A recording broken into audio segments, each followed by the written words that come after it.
हरे कृष्णा। आप सभी वैष्णव भक्तों को सादर प्रणाम है। अधिक मास की पद्मिनी एकादशी पर करें इस कथा का पाठ। भगवान विष्णु की रहेगी विशेष कृपा। पद्मिनी एकादशी व्रत कथा। तो साल में 24 एकादशी आती हैं, लेकिन जब अधिक मास होता है, पुरुषोत्तम मास होता है, तो वही एकादशी हो जाती हैं 26। 2 एकादशी बढ़ जाती हैं। तो आज की जो हमारी एकादशी है वो है पद्मिनी एकादशी। पद्मिनी एकादशी हिंदू पंचांग के मुताबिक पद्मिनी एकादशी अधिक मास के शुक्ल पक्ष की कृष्ण एकादशी तिथि को मनाई जाती है। आइए जानते हैं कथा के बारे में। अधिक मास में आने वाली पद्मिनी एकादशी का सनातन धर्म में विशेष महत्व माना गया है। यह एकादशी भगवान विष्णु को समर्पित होती है और मान्यता है कि इस दिन विधि विधान से व्रत, पूजा और कथा का पाठ करने से जीवन के सभी कष्ट दूर होते हैं। पद्मिनी एकादशी की सबसे अहम विशेषता यह है कि मलमास में पड़ती है, जिस कारण प्रत्येक 3 वर्ष में एक बार ही पद्मिनी एकादशी का संयोग बनता है। इस साल यह एकादशी 27 मई यानी कि आज मनाई जाएगी।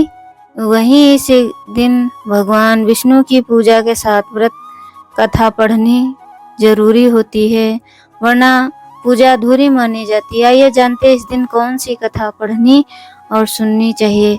प्राचीन समय में त्रेता युग में कार्तवीर्य नामक एक महान राजा राज्य करते थे। वे बहुत पराक्रमी और धर्मात्मा थे, लेकिन उनकी कोई संतान नहीं थी। संतान न होने के कारण राजा और उनकी पत्नी रानी पद्मिनी अत्यंत दुखी रहते थे। राजा ने अनेक यज्ञ, दान और पूजा पाठ किए, लेकिन उन्हें पुत्र प्राप्ति नहीं हुई। एक दिन राजा ने राज्य का भार मंत्रियों को सौंप दिया और अपनी पत्नी के साथ वन में तपस्या करने चले गए। दोनों ने वर्षों तक कठोर तप किया। राजा कार्तवीर्य ने हजारों वर्ष तक भगवान विष्णु की आराधना की, लेकिन फिर भी उन्हें कोई वरदान प्राप्त नहीं हुआ। तपस्या के कारण राजा का शरीर अत्यंत दुर्बल हो गया। राजा और रानी पद्मिनी अपने पति की ऐसी अवस्था देखकर चिंतित रहने लगी। एक दिन वन में भ्रमण करते हुए महान पतिव्रता अनुसुईया माता के आश्रम पहुंची।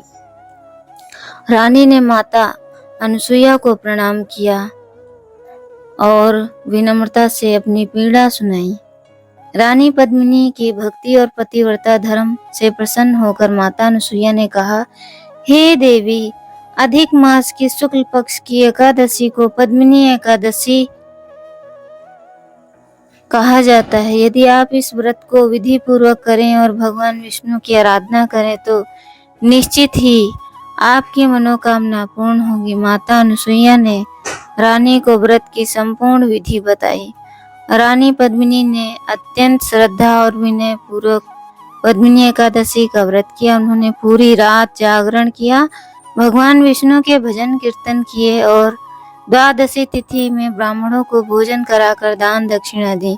रानी पद्मिनी की कठोर भक्ति और व्रत से भगवान विष्णु अत्यंत प्रसन्न हुए।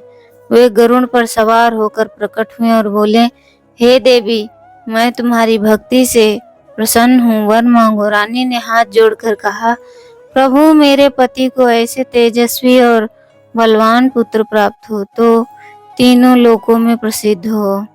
भगवान विष्णु ने तथास्तु कहा और अंतर्धान हो गए। कुछ समय बाद रानी पद्मिनी ने एक अत्यंत पराक्रमी पुत्र को जन्म दिया। वही पुत्र आगे चलकर कार्तवीर्य अर्जुन के नाम से प्रसिद्ध हुआ। कहा जाता है कि उसमें हजारों भुजाओं का बल था और उसने अनेक युद्धों में विजय प्राप्त की। तो आप सभी को एकादशी की बहुत बहुत शुभकामनाएं। पद्मिनी एकादशी महामहोत्सव की जय।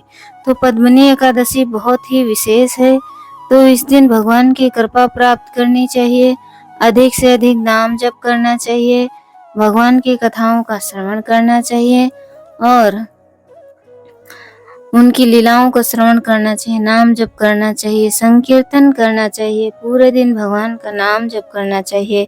यदि आप 1 माला करते हैं तो 2 माला करें और 2 करते हैं तो 4, तो कम से कम 16 माला का जाप करें, तभी पुण्य की प्राप्ति होगी। हरे कृष्णा।